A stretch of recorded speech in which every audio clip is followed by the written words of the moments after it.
What is the impact of what you're doing? Is it making an impact? This and many other questions will be answered. Come and join me.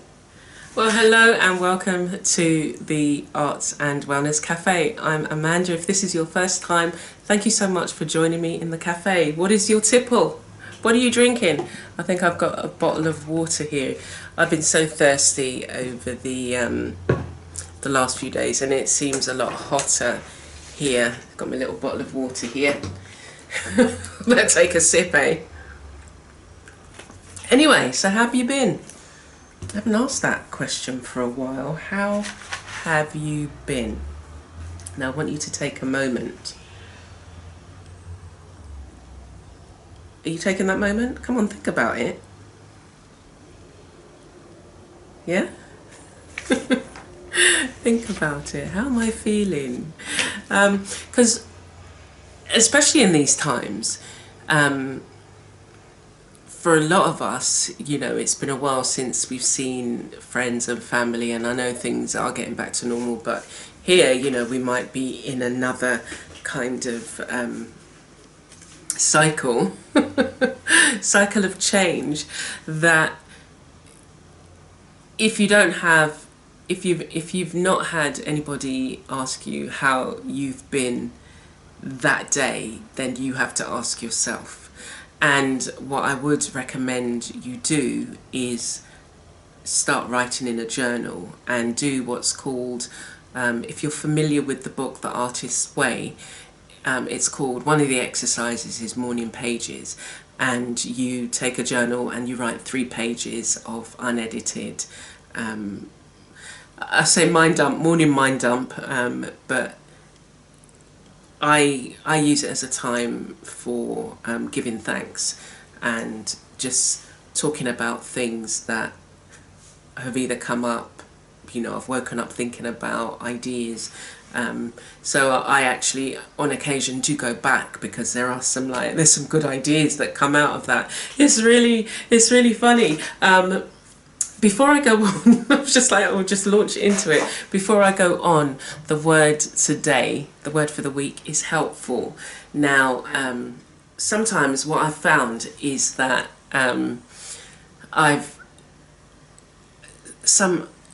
really amazing idea has sparked, but I haven't highlighted it, so that when I go back, it's just like, it's a book of writing. And unless you've highlighted it, it's just like, oh my gosh, I can't even remember the day that I wrote this, this really brilliant idea. There's been a few that I was just like, okay, well, we're just going to have to I'm just going to have to go back and read, but there's so many other things that I've written on bits of paper that I need to address those. So I'm hoping at some point to also get all my notes and brilliant ideas that I want to work on, get those out into the public arena at some point. But definitely think about how you are, definitely think about, I think you should try the morning pages and see how you get on. Don't do it for like a couple of days and think, you know, kind of commit to it and say, it's just 3 pages, and it's up to you how big you want the pages to be. And when you start, you'll actually appreciate it. I think you will. Yeah. And so that's one of the things that I do, that I find, if we're looking at the word for this week, helpful. The other thing that you're going to get today, and I might try and do, I'm just thinking about the things that I wanted to touch on today. The podcast word is also helpful, and I kind of lay the kind of scene there. So if you're able to go and listen to that, do. What I might try and do is also put it up as a video, and I'll give you an art journal page, and you can be watching me complete an art journal page as you listen. So we'll try that as well and see how that goes. But definitely listen, because I talk about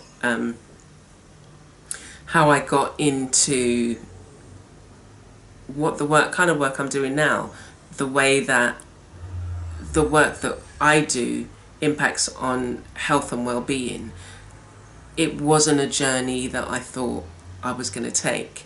And it wasn't a journey I wanted to take. It was just like, I never, I wasn't around anybody that had to look after an elderly relative. And then when it came that I was looking after mum, it was just like, this is just so foreign to me, I just assumed mum would be healthy indefinitely. It's just like, you never imagined anything happening.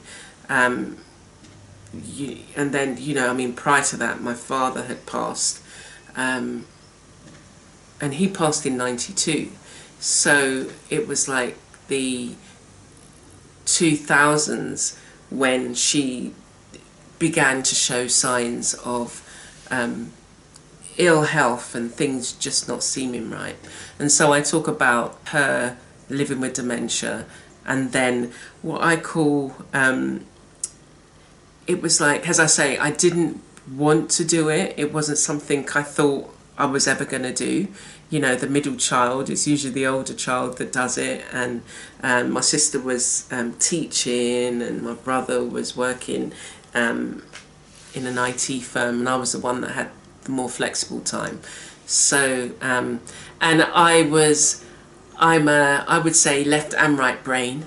Well, we all are. But I enjoy making lists, and I enjoy organising. I enjoy creating calendars, charts, all of it. I love it. I do enjoy it. And it was funny, for a while when I was trying to accept the call of I'm an artist, I was just like, yeah, but the dilemma was, but an artist can't enjoy creating lists and charts and organising. Artists are messy, and I need to embrace that side of me. And for a long time I tried to deny the left brain side and the organising and the wanting everything to be like that.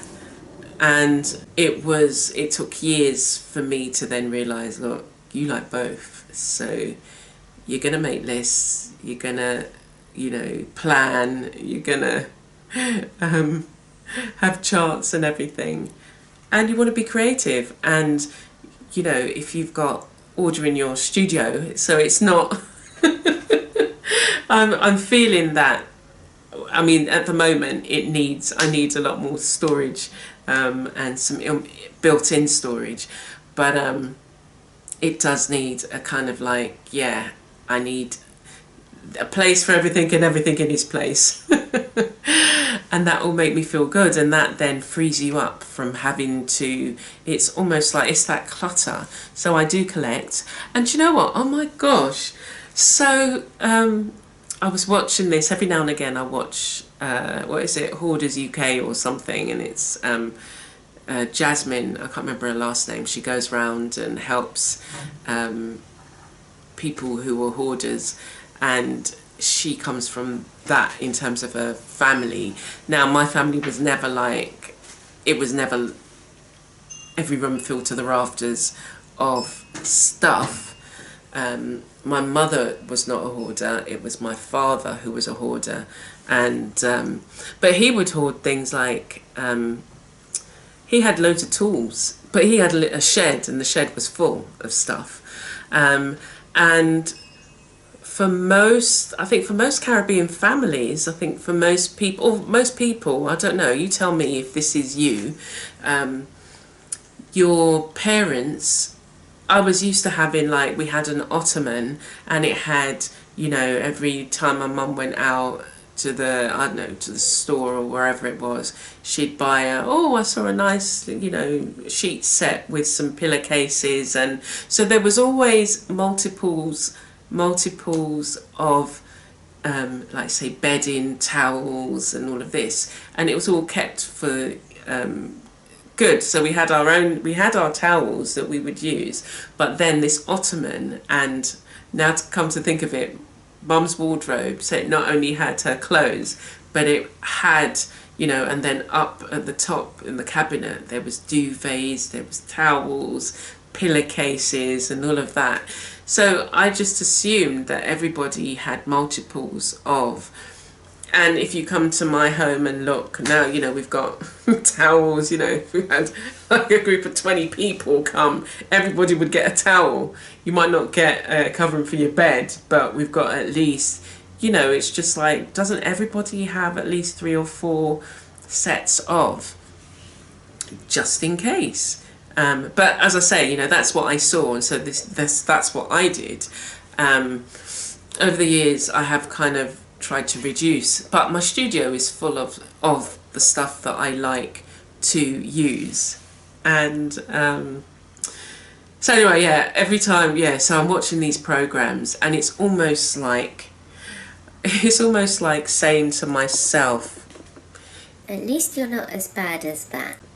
You know, but it's just like, so I started calling myself a collector, because collectors, you know, like they have stamp collectors, and usually the collections are of value. Or my brother used to collect, you know, like the early Marvel and DC magazines. And Jarrell, I hope you've looked after that, because some of them were worth quite a lot of money. Like he'd buy them and then later find out that, you know, over the years, because he then started his collection when he was early teens, and then, you know, some were worth £50, £100, 200. So I started calling myself a collector. And recently this week, they were talking about this. They had this expert, and she was just like, yes, so you've got hoarders and collectors. And I was just like, yeah, but a collector is, you know, more respectable. And she lumped them in the same group. So hoarders collect anything. So it could be just like, you know, plastic bags and everything you can think of. A collector, though, the collector she showed us, this woman, from every inch of her house was filled with these Disney characters, and even her husband's office, he couldn't even get in it because it was full of her stuff. And I was just like, now, I mean, that's not me. I'm calling myself a collector because I'm making myself more respectable. collecting art supplies. I'm collecting art supplies, books, papers. I used to have a paper collection. I still have loads of those things. I've collect fabric. But we know, ladies, that we can use the fabric, and I know there's guys that, you know, I mean, some of the fabric, I don't make my own. I've made a couple of clothes, and actually the skirt that I'm wearing at the moment I made, but I use it in my artwork. I'm using the fabric, and I'm not making enough textile work. But yeah, then when she lumped these two together, I was just like, what? No. Okay, let's tidy up the studio. But so the word being helpful is like looking to see what it is you do that helps another person. So in your creativity. So I found that whilst I didn't want to get into arts and health, I never even saw it as arts and health. It was like the day centre. I keep saying in my podcast recording, I keep saying daycare centre, but it's day centre, dementia day centre. I offered to do some art workshops, and that was my introduction to arts in health. And then from that, it snowballed. And I say I say that I didn't want to do it, but I had to answer the call. I felt I was being called to it through my circumstances. Yes, I wanted to be up there with the other artists, you know, selling my work in galleries for millions. But there was something inside me that said, art is so much more than that. Yes, obviously you can, you know, sell your work. Sell your work, yeah. But there's an impact that art has that you need to investigate. And so my journey into that was through being motivated to want to keep an eye on mum as she attends the day centre, and thinking, well, if I did art workshops there, I'd be able to keep an eye on her and just make sure that some of these thoughts about, it was more about homes, but it was places where the elderly were and they weren't able to voice what was happening to them. And so mum, because mum was coming back moaning, oh yeah, they had me working all day and they, you know, they're not even paying me. And although she's well aware that, you know, they were asking her to do things, but when I actually got there, it was, you know, they had activities. So she saw this as work, you know, or if they did like a cookery session and she was asked to do something, because I was just like, I was saying to her, Mum, no, I'm sure they have your bank details, so, you know, you don't have to worry about that. But she was just like, she was well aware that she wasn't being paid. And so I was able to keep an eye on her. And then the more and more I did the art workshops for 3.5 years. And then through attending carers, as a carer, I attended a carer centre. And it was just getting carers together to talk about your experience. And that was really helpful. And we'd also have speakers come in and talk. And one came in and was saying that, you know, well, they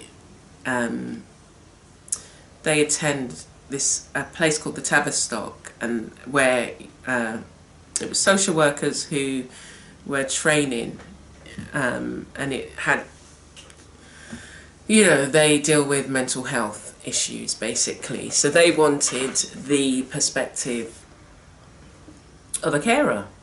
And so I went there a couple of times, and then they came into one of our sessions and it was just like, oh, do you mind talking to, you know, some of these students? And that then snowballed into running workshops first for social workers about art and creativity, art and health, and the work that I did at the day centre. And then it also led to conferences and talking to groups of social workers. And so I did that for about 5 years, and it was just like, wow, you know, I never realised that art had such an impact on your health. So my perspective had to shift. And one of the things I say in the podcast is that I had to answer the call. And the call was about your art, the art that you're doing, the art that you're teaching, and the art that you're doing can have an impact on somebody's health and well-being. And it can make them feel a range of different emotions. It can give them strength, it can give them courage, it can inspire them, it can help them relate to a particular situation, it can help them find the words to things that they are dealing with that they could never actually verbalize, but through the way or what you're teaching them, you've helped them to unlock and unravel things that they've not been able to deal with. And another thing that it really kind of, as I listened back to the recording, I was just like, wow, that is so true. How we respond to situations, but our response is not based on the situation that we're currently in. Somebody's triggered something that happened, say 10, 20 years ago. And it isn't until you unwrap it and address it that you realise that actually that happened 10, 20 years ago, but there are fragments still left in what I call the filing cabinets of your mind. There are still fragments that somebody can trigger 20 years later, and you have that internal response that takes you back 20 years to when that incident happened, or when that person said that thing, or when that person made you feel a particular way. And these broken fragments are kind of, you know, just sitting there waiting to be triggered to then, and you have to address that. But the arts can do that. The arts can make you, can do so much. And as artists, we have to think about where it is our art is leading us to. And sometimes you don't understand. So I didn't understand the link with arts and health. As I say, I had a motive. It was like, Mum, I need to keep an eye on her. So, okay, I'm going to teach these art workshops. But it was prepping me for today. It was prepping me for now. You know, I never imagined that I would be doing the Arts and Wellness Café, that I'd be talking about different aspects of art, that I would be talking about how art can impact us on, you know, our health and well-being, that I would be able to have worked with the elderly who are living with dementia, who are living with Parkinson's, or who have speech impediments, that I would be able to learn different ways of communicating, that I would be teaching, you know, being able to teach on so many different platforms and collaborate with so many different artists. And it's just been amazing, and being able to think about sharing what is there within you, sharing that, and somebody saying, oh my gosh, you really inspired me. So you need to think about what it is you're doing, what it is you have that's sitting there, the gold mine that you're sitting on. And I say, you know, we've all got gold mines in our backyard, because we've got a wealth of talent, experience, knowledge that, you know, is in books, is in journals, in notes that we've written. They are the books that we have yet to write, the paintings that we have yet to do, the speaking engagements that we've yet to attend, the collaborations that we've yet to collaborate on, that is going to impact on somebody, is going to help somebody. So we're going to take a break, and we're going to go on to an art journal page, and this is about it's called Time to Spread Your Wings and Fly. And just a little back story to the page.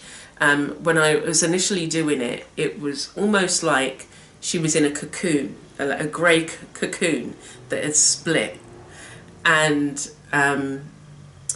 so that was what my intention was. She was in this cocoon, but there was a split, and you'll see what's revealed underneath. And the title then came, you know, it's time to spread your wings and fly. You've been sitting too long in that cocoon. You can actually come out, and you can actually soar.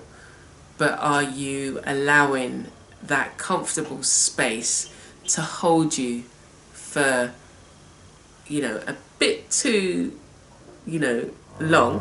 It's time to spread. So let's.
Okay, so now we're going to be looking at some stitch projects. We're going to look at a stitch project. I've got some projects. This is number 2 project ideas, things that I wanted to work on. So maybe we'll look at a couple of these things and I'll talk to you about where it might be going and where I thought it was going. And now I've sat on it for a while, where it can go. And yeah, so as I say, I do like working on a variety of different projects, and I have phases as well. So at the moment it's working in art journals. I've got lots of different projects to do in art journals, and I'm doing the 52 art journals, 52 art journals, which you will see on Friday. And what I'm doing now with the art journals, I share the art journal and I actually do a page in the art journal. And it's just to really, again, it's to encourage you to not be afraid of the space that you have. Not be afraid of, you know, creating art journals, because some people feel I can't make another one or because I haven't finished this one, and I create them all the time. And it's nice to have the choice, and it's nice to be able to dip in and dip out. But then you're left with, okay, okay, I need to do something in this now. Okay, so let us, oh, so that's Friday, yeah. So let us look at some of the projects. This is, I'm just going to take the first thing that I came to. So a while back I brought some bags, these fabric bags, and I thought they'd be nice to paint on. I was before my time, because I'll say I was before my time because I've had them for about, I've had them so long that this bag, I don't know whether this one is, no, it's because it's been protected, but some of these bags have started to disintegrate. But I like the idea of, you know, creating a face on it and having it's like a bag for life kind of thing. But it's yeah, and what I'm thinking now is some of the imagery I will use. I'm thinking of doing a colouring book, so maybe use some of the characters for that. What else have we got in here? I haven't been in this thing for the longest. Oh, some fabric. Ooh. So this is, and then I'll show you the next thing. So there was an initiative at one of the galleries here, and I don't remember what it was called now, but basically it was the Arts Bank. So they had loads of different, you could donate. So I donated quite a bit from the studio, and then you could go and they'd give you a carrier bag and you fill it with whatever was there. And that was a really great initiative, because then you could use supplies that you may not have necessarily brought. So this is fabric. I've got a yard of this. I just cut bits, some smaller bits off. So this would actually be really nice as a liner, like if I was making bags. I'm not making bags, but it would be a nice liner for something. And it's got some symbols, like Egyptian symbols. Let's see. So that's and I've got a pink, so it's a pink and a grey. So I'll show you one more. Just thought it'd be a nice break. Oh, now what was this? Ugh, else. I'll show you this one. I didn't mean to do that. It's just, you know, when you make something, let me show you what it is. So basically it's layers of fabric that have been sandwiched together and I've stitched round the edge. And what I'm going to be doing is something like that. So it's a slashed piece. And I have had this for the longest, and I made it. I started it, but I wasn't feeling inspired. And I might make it into a journal cover. So I went, because after I'd finished this one, I was just like, how many did I try and make? So this literally has to be stitched. What you do, as you can see, actually this might be something you want to try. So basically what you do is you layer a selection of fabrics, and I use loads of scraps as well. And as you can see on the back here, you just take your sewing machine and you create lines, or you can create patterns, and then what you do is then you create a slit and then you rough it up and it becomes, you know, nice and frayed. So that's something that maybe, you know, you can try. And at some point I'll get back to this, because what I would say to myself is, I think one of the reasons I went, ugh, was because I'm thinking, oh, I have to do the whole thing at the same time, but you don't.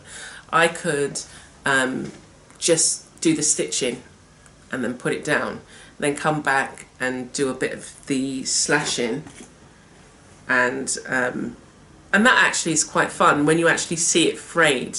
It looks quite nice. So maybe I can re-energize myself into doing that as a project, and maybe I'm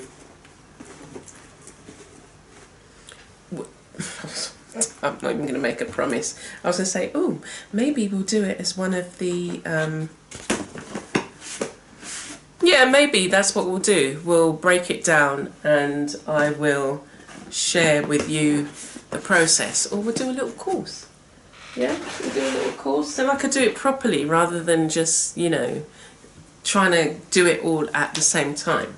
So the other stitch thing I wanted to share with you, which I have shared on its own before, but I'm going to be adding this to my, just thought, share. So this is one of the projects that the sun's coming down this side, so it's going to get brighter as we go, but you can see it. See the beads? I love the beads. I got the beads from that artist's bank. They were on a necklace, and I was just like, do you know what? I've got the very thing for it. And what I do like is the colours. I like all the greens. So what I might do is another project like that, where I, you know, say, oh, let me just take a main colour and work with that and see what I can create. But I really do, I like this piece. It's a small piece and it measures, let's see, 8.5 by 9 inches. So I'm going to put this on my Etsy, in my Etsy store. I'm developing that at the moment, so by next week it will be there, and you'll get to see it properly. Okay, so now it's time for tip for the week. I give myself time every day to do what I creatively want to do in the studio. So if you give yourself a portion of time, you never then feel like you've been robbed or you haven't got anything done. I have a range of different things that I might like to try, but sometimes don't have the time. So if I schedule a bit of time for myself, I can just enjoy doing that thing, or enjoy, say, working in your art journal, or enjoy playing with a new supply without any pressure. And then you've still got time to get on with the work, but you have to give yourself permission. You have to say, well, this is the time that I'm going to schedule for myself, and you stick to it.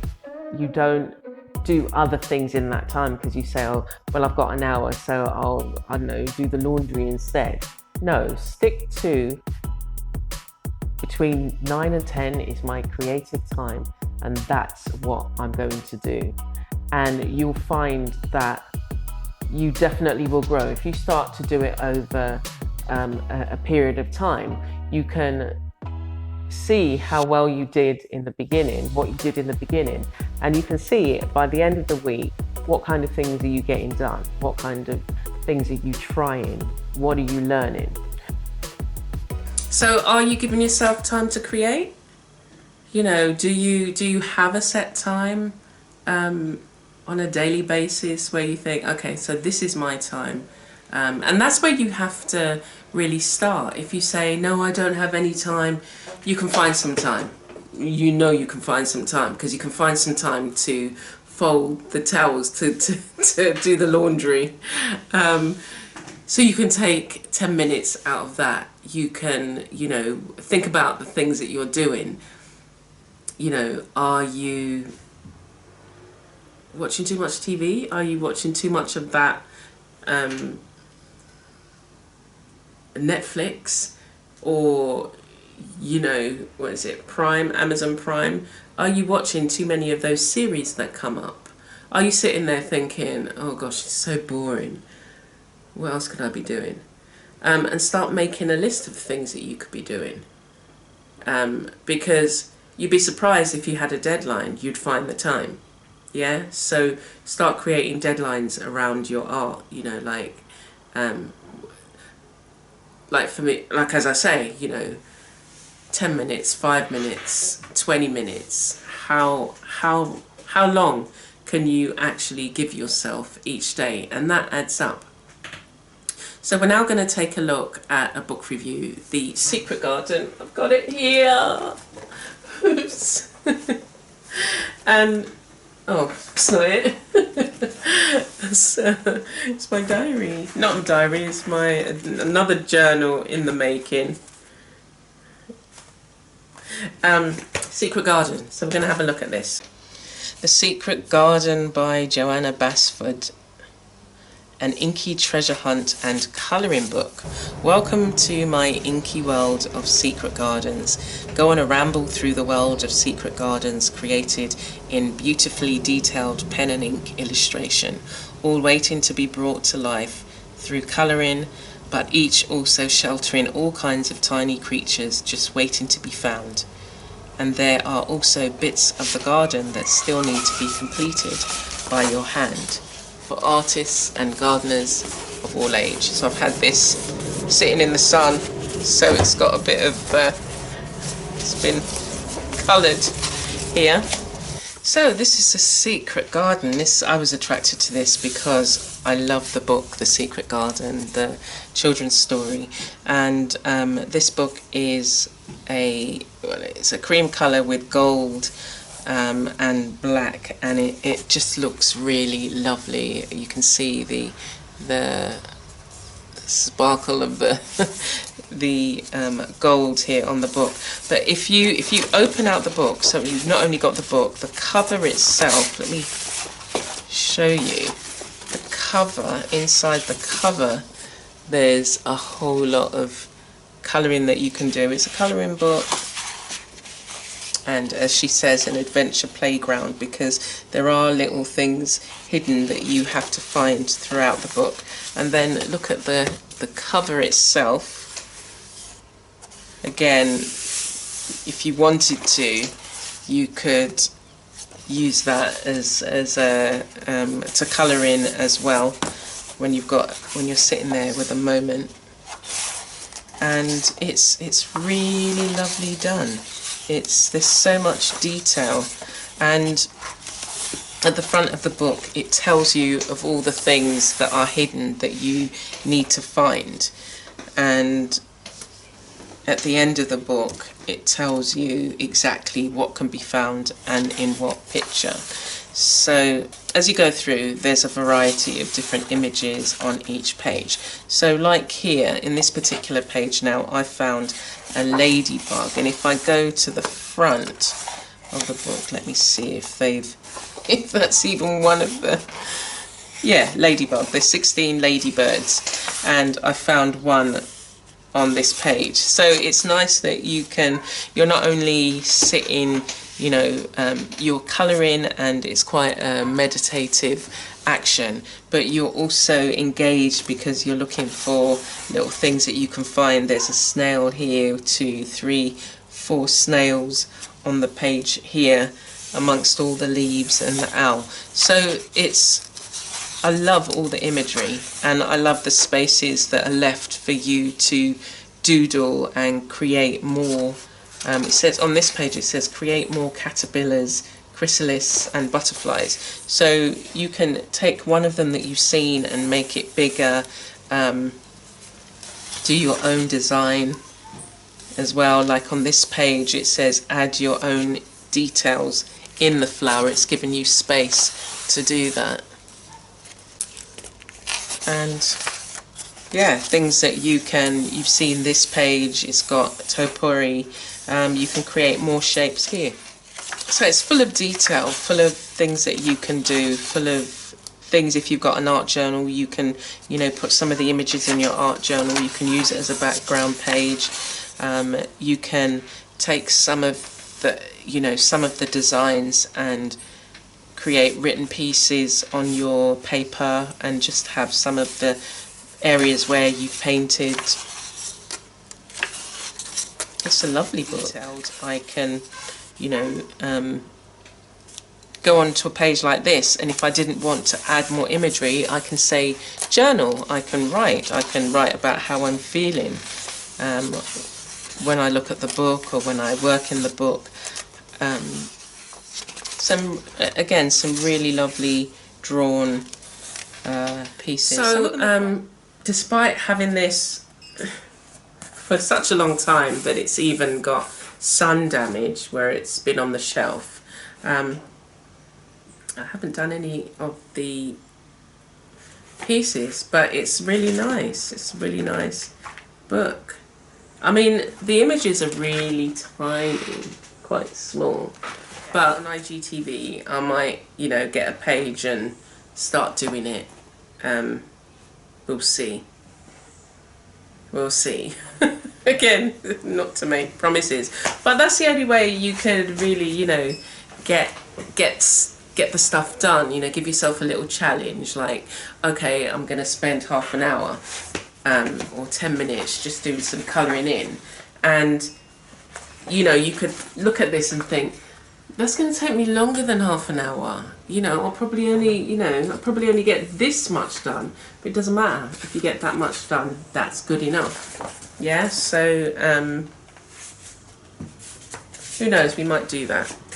We might do that, or I'll just do it for myself. So I want to ask you, it's now time for question of the week. So I want to ask you a question, and I want you to answer.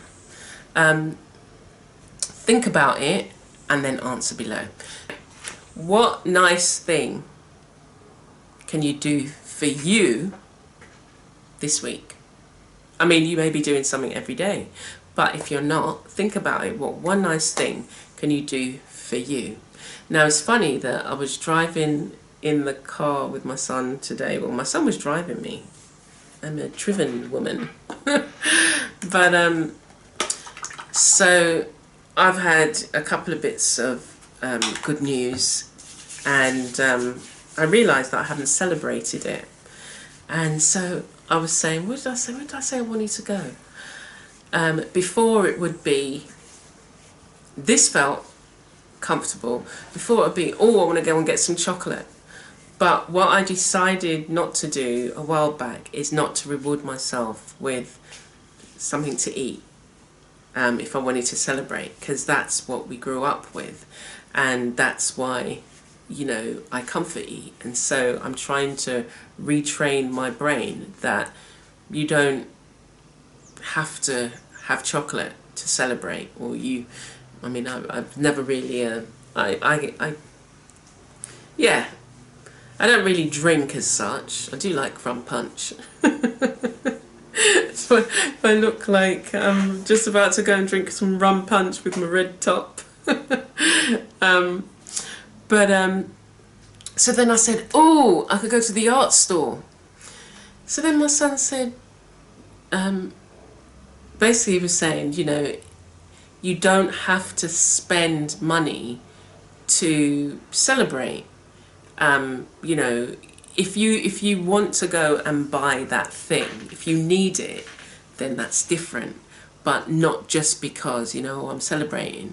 So I was just like, there are so many things that I need at the art store, but I realised that when I think about the things that I do need, I'd already said, and I've said it several times, that I've got loads of art supplies that I need to use up, because I'm tired of losing an art supply to dryness. You know, you've had it so long that it dries up.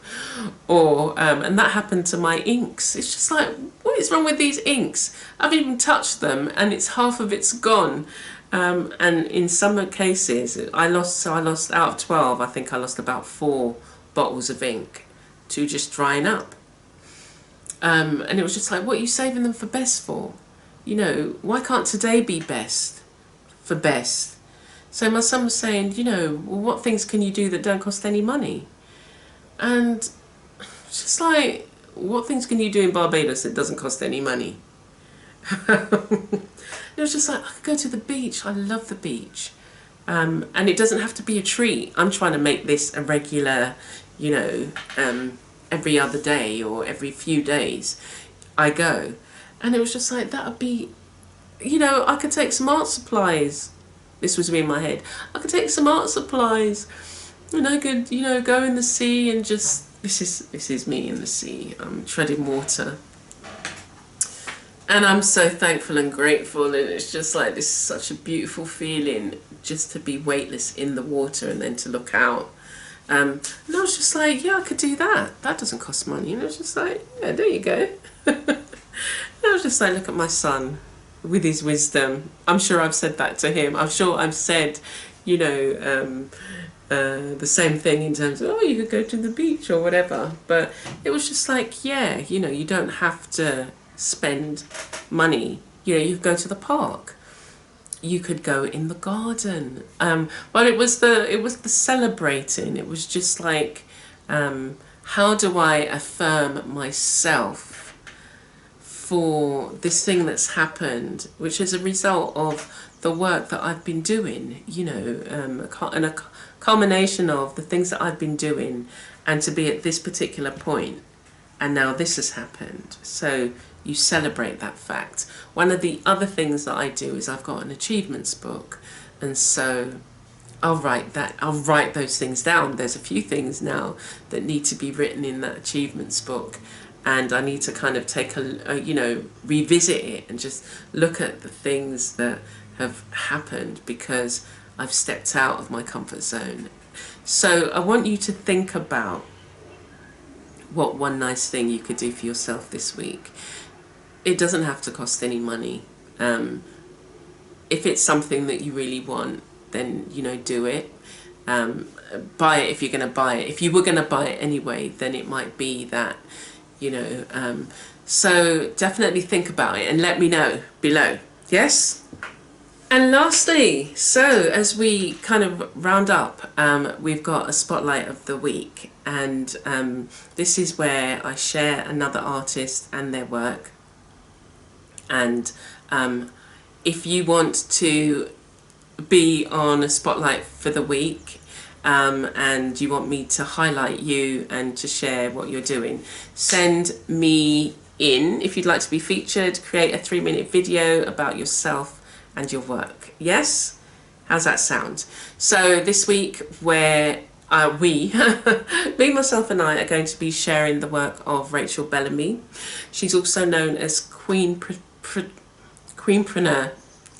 on Instagram, and she has also just released her new course called Motive. She does some amazing mark making. She's a queen of jelly plates and jelly prints, and she's doing some amazing work. So go and check her out. And so yeah, I wanted to just highlight Rachel's work and check out her course and show her some love. So if you do want to be spotlighted, if you want to be the artist spotlight for the week, do send me in a video and send me links to your work, and I will put you up here, share some of your work and a bit about you, and putting it all together. Let's bring it all back in. Arts and Wellness Café. Yes, helpful. How has that word impacted on you? What does it mean when you think about your work? How is it? Is it helping? And don't just think about, well, it's supposed to be helping in this way. There are so many different ways in which our art can be of help.